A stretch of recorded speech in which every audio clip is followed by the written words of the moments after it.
dozwolenie, potem wywołanie bądź pozwolenie na kryzys, bądź wywołanie go nawet. Tak. I przyjście jako obrońca ucieśnionych i zbankrutowanych i powiedzenie zakazujemy i próba wprowadzenia jakiejś właśnie państwowej czy bankowej.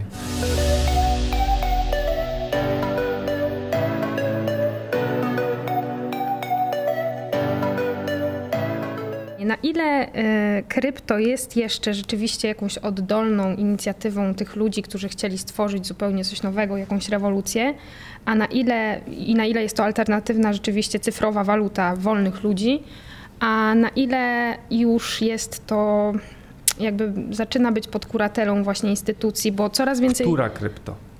Jedna konkretna, sam fakt, cała koncepcja? Bardziej mi chodzi o to, że instytucje interesujące się coraz bardziej systemem blockchain. Tam jest różnie, wiesz, na przykład jest taka kryptowaluta trzecia pod względem kapitalizacji Ripple i to jest projekt bankowy. Typowo projekt zrobiony przez ludzi z banku, przez banki, używany w bankach. No i czy to jest w porządku, że jest krypto, która ma być... Jest to jedna z ofert. A są kryptowaluty konstruowane i rozwijane przez cyberpunków. Jest różnie.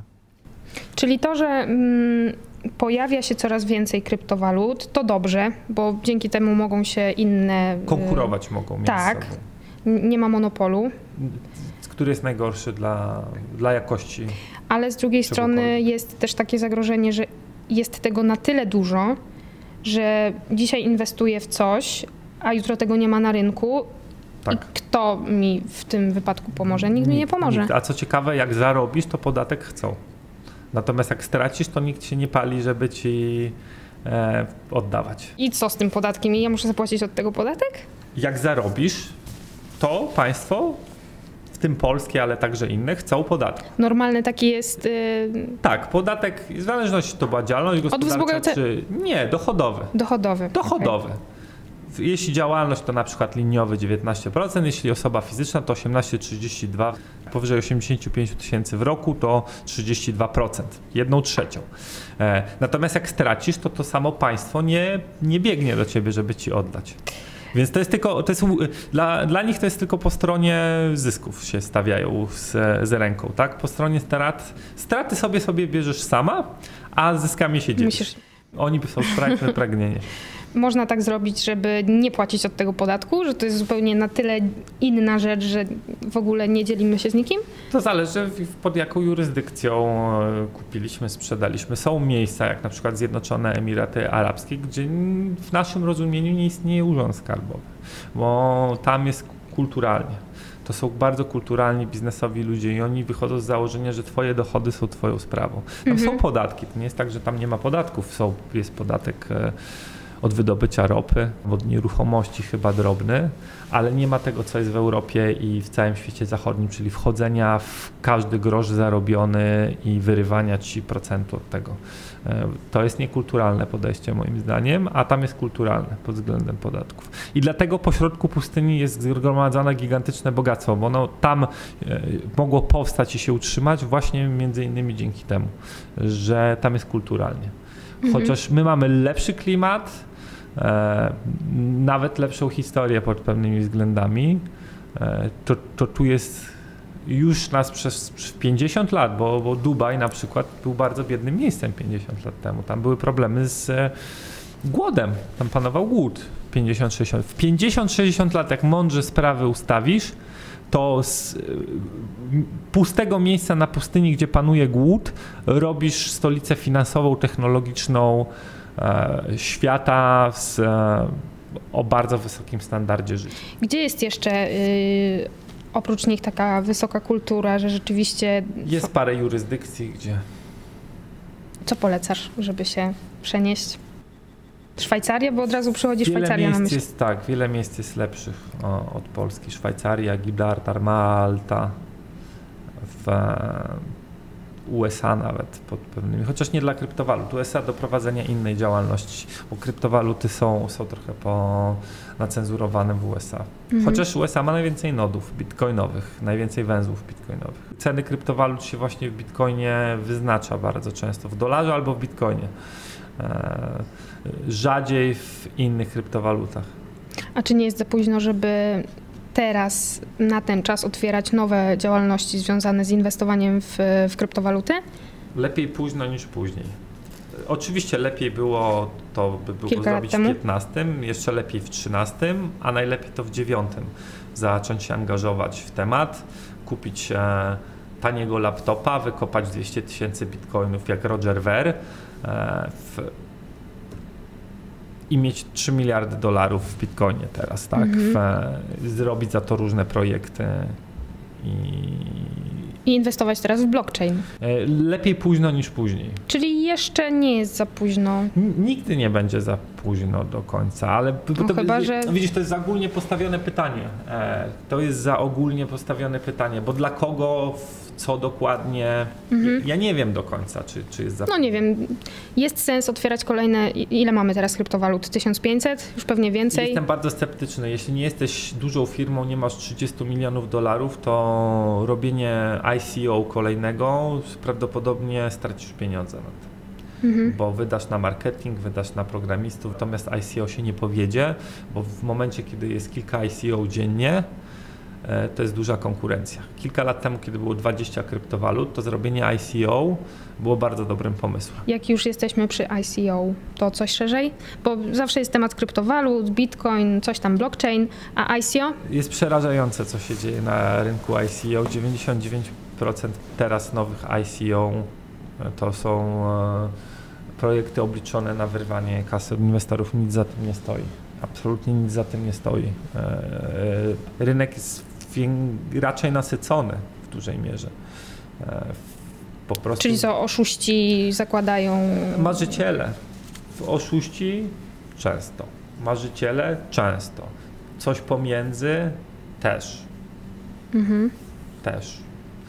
Oni, widzisz, rynek sprawi, że większość na tym się wywróci, bo ICO kosztuje. Stworzenie coina, stworzenie otoczki coina to są koszty i je musisz wcześniej ponieść, żeby to w ogóle móc zaoferować. No ale też ICO nie działa tak, że pozyskujemy te pieniądze od gdzieś tam. Ale najpierw musimy przygotować coś, żeby to zaoferować jako ICO. Okay. I potem oferujemy, zbieramy na przykład Ether bądź inną walutę. Stellar, jakąkolwiek. Najczęściej jest to Ether. I teraz co, jeśli wydaliśmy 500 000 złotych na ICO, a spływa nam 40 000 w Etherze albo nic. Skucha. Jesteśmy 460 do tyłu. I to tak często będzie teraz wyglądało. I jest ileś projektów w toku, gdzie chłopaki może przeczuwają, może za chwilę zaczną przeczuwać, że skucha. A jeśli to jest ICO na kredyt hipoteczny, znaczy pod hipotekę domu czy mieszkania, no to trzeba być kretynem, żeby coś takiego zrobić. Na przykład kretynem, ale no można być w swoim mniemaniu rzutkim przedsiębiorcą. Chyba, że jest ci samemu i bierze się to na własną odpowiedzialność. Gorzej jak się ma rodzinę i potem... No to wtedy tak, inni jeszcze. No ale to w każdej odsłonie to będzie nieprzyjemne. Czyli co, to już trochę do lamusa? ICO na dzień dzisiejszy, a szczególnie robione przez amatorów z niedużym kapitałem do lamusa.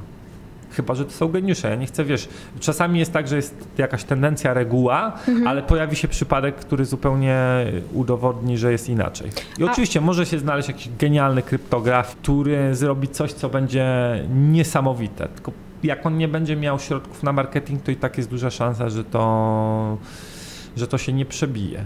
Chyba że to będzie niesłychanie genialne. To takie rzeczy się bronią, bo to jest, wiesz, jak z młodym pianistą, który nie miał pieniędzy. Jeśli on jest po prostu wybitnie genialny, czy kim innym typu, to on się obroni najczęściej. To może potrwać dłużej, to może zająć mu dłużej, ale on się przebije. Czy są dzisiaj jakieś takie duże rzeczy, które powstały z ICO? Tezos chyba największy, 250 milionów zgromadził dolarów w ICO samym. I tam jest kilka po 200, kilka po 150 zgromadziło, The DAO słynne też zgromadziło sporo i szybko, bo to w jeden dzień niekiedy, jest tylko jeden dzień sprzedaży, po 2 dni. Teraz są coraz dłuższe, bo coraz gorzej to działa, więc oni jakby wydłużają. Miesiąc próbują sprzedawać, 2 miesiące próbują sprzedawać, 3, ale bywało tak, że 24 godziny trwała sprzedaż nowego tokenu. Wysyłałaś Ether i potem automatycznie dostawałaś ileś tokenów i w momencie, kiedy one zaczęły być notowane, no albo szły do góry, albo dramatycznie w dół, no różnie tam bywało. Okej, ale cały czas się utrzymuje i jest w porządku z tym wszystko. Niektóre tokeny już nie istnieją, DAO nie istnieje. DAO zostało zhakowane i tak powstało Ethereum Classic w ten sposób, że Ether zrobił forka tak, żeby ten haker od DAO nie zarobił swego, a Classic to jest, Ether Classic to jest uwzględniający ten hak. Ci wyszli z założenia, że cóż, stało się, trzeba być wiernym historii w Etherze klasycznym, natomiast Ether jest dzisiaj forkiem wykluczającym DAO. Forkiem, czyli co? To jest na zasadzie połączenia czegoś? Rozejścia się sieci. Rozejścia się sieci. Tak, na przykład na dwie sieci. Najprościej ujmując. A jak to wygląda z innymi? Co, Bitcoin też może się... Bitcoin się rozchodził już kilka razy. Bitcoin Cash to jest fork Bitcoina. Bitcoin Gold to jest fork Bitcoina. I jest jeszcze kilka innych mniej znanych, mniej używanych forków. Natomiast Cash i Gold to są 2 znane. Czyli można to porównać do jakiejś firmy, która otworzyła jakieś swoje filie, a nie, do całkowitego rozwodu. Tak. I oni są już od siebie całkowicie niezależne. Tak. Jak to zrobić, czy w ogóle da się to zrobić, czy może już się tak dzieje, że tak duże instytucje finansowe i nie tylko, jak banki centralne, tego typu instytucje, żeby nie przyłączyły się jakoś sprytnie do tego, że Bitcoin, że kryptowaluta ma być rewolucją, że mamy się uwolnić, że to ma być transparentne. Jak zrobić, żeby po prostu nie popsuć tego, co może być rzeczywiście jakąś rewolucją? Nie da się. Moim zdaniem są 2 sposoby zaatakowania projektu właśnie przez siły zła. Pierwszy to jest wpłynięcie na dostawców internetu, Internet Service Providers, czyli te firmy, które dostarczają internet, ustawowo wpłynięcie na nich, żeby nie puszczali pakietów związanych z kryptowalutami, bo jak ty masz komputer i on jest podłączony do internetu, to on jest podłączony u kogoś do internetu, jakiejś firmy. I ten rynek się skonsolidował. W całym świecie zachodnim on jest już dosyć mocno skonsolidowany. Jest po kilka firm z reguły dostarczających internet. W Polsce to będzie może 5-6 firm. Tak, to są operatorzy komórkowi plus UPC, plus ktoś tam jeszcze, plus multimedia. Jeśli na nich się wpłynie, żeby nie puszczali transakcji kryptowalutowych, pakietów związanych z transakcjami kryptowalutowymi, to tu jest wąskie gardło. A kto ma to zrobić? Co u nas jest? No na przykład jakiś jeden z ośrodków władzy, też nie jest jasne, kto rządzi w tym całym systemie. Druga to jest to, co mówisz, dozwolenie, potem wywołanie bądź pozwolenie na kryzys, bądź wywołanie go nawet. Tak. I przyjście jako obrońca uciśnionych i zbankrutowanych i powiedzenie zakazujemy. I tu znowu trzeba by użyć ISP, dostawców internetu, bo zakazać, powiedzieć, że się zakazuje, to jest jedno, wykonać to jest drugie. I próba wprowadzenia jakiejś właśnie państwowej czy bankowej. Mogą być takie zakusy. Nie wykluczam. Nie wykluczam. Tylko piękne jest to, że świat jest, nie ma jednego rządu na świecie. I jest ileś... Teoretycznie.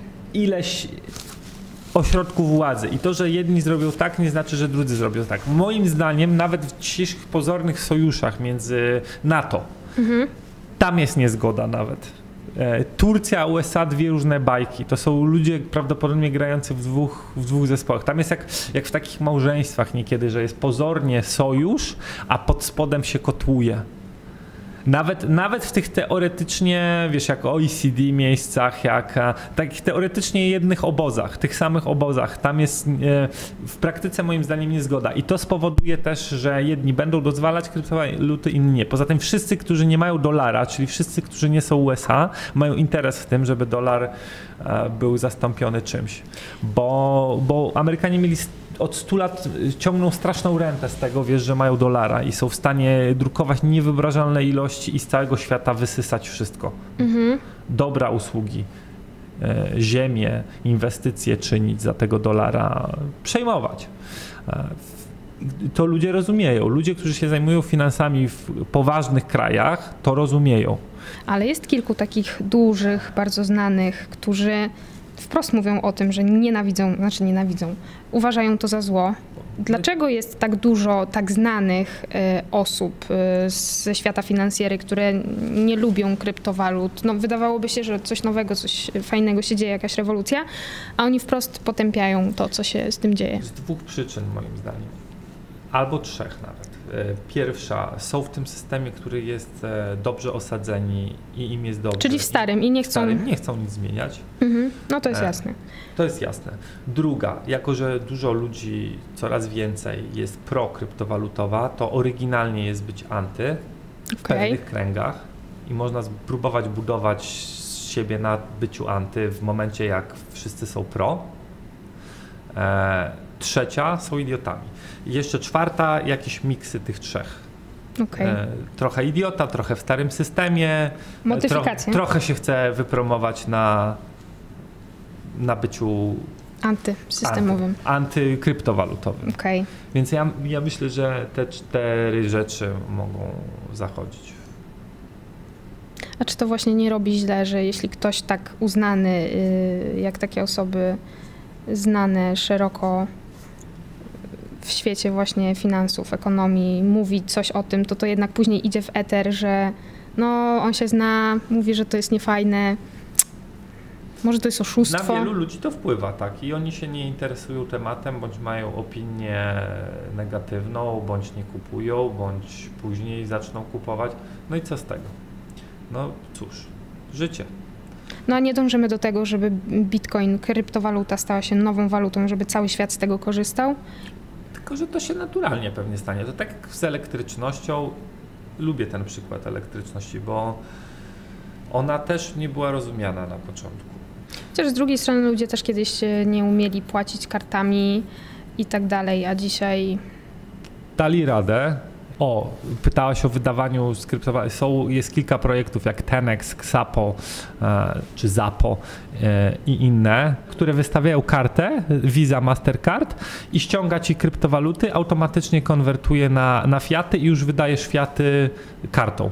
Środki sobie trzymasz w kryptowalucie, bo tak wybrałaś, bo wierzysz w to i uważasz, że to będzie zyskiwało na wartości, ale wydajesz już fiatem dzięki karcie wystawionej przez Zapo na przykład. Zapo.com. I to się dzieje? To się dzieje, to są live, to są projekty aktywne. Tak, można zamówić taką kartę i można jej używać. Bo to jest fajne rozwiązanie na pewno dla osób, które nie lubią tam grzebać tych przelewów, sam czas zakładasz transportu. apkę i zgłaszasz się po kartę, żeby ci przysłali kartę. No i super. I masz krypto, i masz też kartę, i masz jedno i drugie. Takie ciekawe. Zobaczymy, czy się będzie upowszechniało. Wiesz, Zapo to jest mocna firma, bo ja sobie zawsze testuję firmy. Sprawdzam, jeśli widzę firmę internetową, to przy pomocy Alexa.com i speedtest.pl sprawdzam, na ile to jest projekt znany i lubiany, ile ma odwiedzalności, ile ma ludzi, bo jak ktoś przychodzi do ciebie ze startupem internetowym i on nie ma użytkowników, to widać. Po sprawdzeniu widać, że nie ma ludzi odwiedzających, to najczęściej jest fikcyjny projekt na mieście. Uważaj na fiaty. No tak, bo waluty tradycyjne są bardzo zniszczone obecnie dodrukiem, podażą nadmierną. Są fałszowane przez banki centralne na niewyobrażalną skalę. To, że nie ma galopującej inflacji, spowodowane demografią. I spowodowane jest tym, że jest nierówna dystrybucja fiatów, czyli większość idzie do 1%, czy tam nawet 1% z 1%, a reszta nie widzi nic z tych fiatów. I ten 1% z 1% nie kupi 40 czy 80 samochodów, nie kupi 5000 par butów, bo człowiek ma jakąś taką, wiesz, granicę wydawania. I te pieniądze często leżą na kontach u nich, martwe, śpią. Gdyby była lepsza demografia i równiejsza dystrybucja w ten czy inny sposób, bo to oddzielna dyskusja, jak dystrybuować, to by galopowała inflacja, bo jednostek jest tyle, że spokojnie by zachwiały cenami w sposób niewyobrażalny. Natomiast demografia plus to, że to idzie do najbogatszych, którzy to nie wydają, tak? Inwestować też nie widzą sensu, bo oni czują pismo nosem, że co nadchodzi, więc inwestują też firmy i bogaci ludzie tak bardzo ostrożnie obecnie, a wydawać, no od pewnego momentu nie jesteś w stanie wydawać pieniędzy. I to jest wbrew pozorom blisko ten moment. To jeśli mówimy o kwotach dużych, to on jest dosyć... To nie jest tak, że to musi być jakaś niewyobrażalna kwota. Po wydaniu 1 000 000 złotych, czyli $300,000 na siebie, naprawdę jest ciężko wymyśleć, na co bym jeszcze mógł. Wiesz? A mówimy tu o większych kwotach niż $300,000 z reguły.